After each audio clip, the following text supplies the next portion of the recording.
Shut up and sit down. आइए अब देखते हैं 3.12 हाउसेज एंड हैबिटेंट्स। अब देखिए घर किस प्रकार का था, कैसे वो लोग रहते थे। The chalcolithic culture were characterised by rural settlements.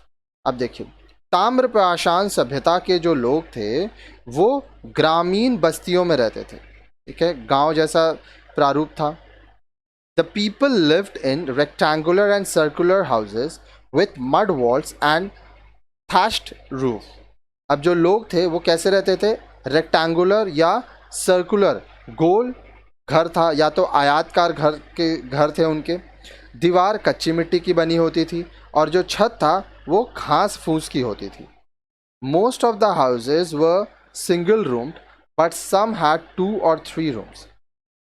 अधिकतर घर जो पाए गए थे वो एक ही कमरे के घर थे, परंतु कुछ घरों में 2 या 3 कमरे थे। The floors were made of burnt clay और clay mixed with river gravels. अब जो ज़मीन था, जो घरों के फर्श थे वो आग से पकी ईंटों या मिट्टी तथा नदियों की बजरी से मिश्रित करके बनाए जाते थे। More than 200 sites of Jorwe culture Maharashtra have been found. चौरवे सभ्यता जो कि महाराष्ट्र में कहा है, ठीक है, इसके लगभग 200 से ज़्यादा स्थल मिले। The settlements at Inam Gaon, Jorwe culture suggest that some kind of planning was adopted in laying of the settlement.